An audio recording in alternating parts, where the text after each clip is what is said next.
अस्सलाम वालेकुम वरहमतुल्लाहि वबरकातुहू। कैसे हैं जी आप सब लोग। उम्मीद करती हूँ कि आप सब लोग खैरियत के साथ होंगे। मैं हूँ आपकी मेज़बान तबीबा निदा साबिर फ्रॉम लाहौर। आज के इस वीडियो क्लिप के अंदर हम लोग बात करने वाले हैं एक ऐसे नुस्खे के बारे में।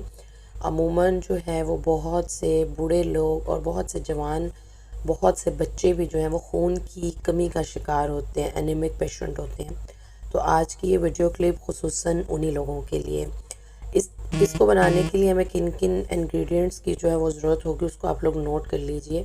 इसके लिए आप लोगों को चाहिए मुरब्बा आंवला 3 अदद, खजूरें अच्छी किस्म की हों 3 अदद, किशमिश जो है वो 40 अदद, बादाम के मगज़ 21 अदद, और पानी जो है वो तकरीबन आप लोगों ने 1 पाव लेना है, दूध भी 1 पाव ले लेना है। अब इसको तैयार जो है वो कैसे करना है, उसके लिए आप लोग करेंगे ये कि मुरब्बा आंवला जो है वो उसको रात को धोकर और उसके अलावा किशमिश, मगज़ बादाम और खजूर इनको भी पानी में भिगो दीजिए।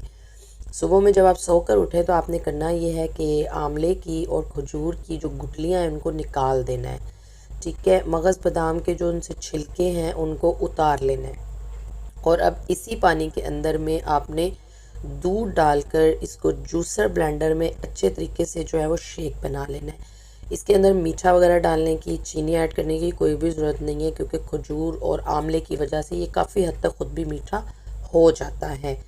इस्तेमाल जो है वो आप लोगों ने इसको इस तरीके से करना है कि सुबह नहार मुँह इस शेक को छोटे छोटे घूंट में आहिस्ता आहिस्ता से पीना है कि कम से कम इसको पीने में 10 से 15 मिनट का जो है वो टाइम लगे।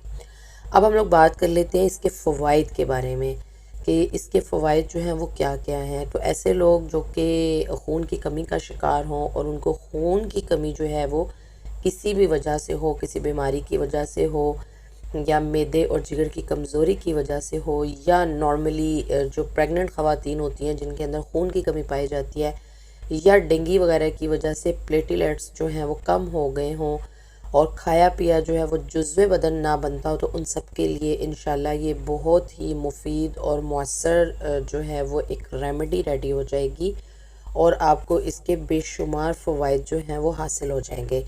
ये जो हमारा नुस्खा है ये बच्चों, बड़ों और बीमारों के लिए किसी भी नेमत से जो है वो कम नहीं है। यहाँ पे एक चीज़ मैं और आप लोगों को बता दूँ कि सर्दियों के अंदर आपने कोशिश करनी है कि इसके अंदर जो दूध है वो गर्म ही हो, यानी आप इसको नीम गर्म ही इस्तेमाल करें। और गर्मियों के अंदर जो रूम टेम्परेचर पर रखा हुआ दूध होता है, यानी बॉयल कर लेने के बाद जो ठंडा हो गया होता है, वो दूध भी आप लोग इसके अंदर इस्तेमाल कर सकते हैं। लेकिन सर्दियों में जो दूध है उसको आप लोगों ने नीम गर्म ही इस्तेमाल करना है। इंशाल्लाह आज के इस नुस्खा से तमाम तर बीमारों को, बच्चों को, बूढ़ों को बेपनाह फ़ायदा होगा। मज़ीद अच्छी से अच्छी वीडियोस के लिए चैनल को सब्सक्राइब करना मत भूलिएगा, बेल आइकन को प्रेस कर लीजिए। दुआ में याद रखिए। अस्सलाम वालेकुम व रहमतुल्लाहि व बरकातुहू।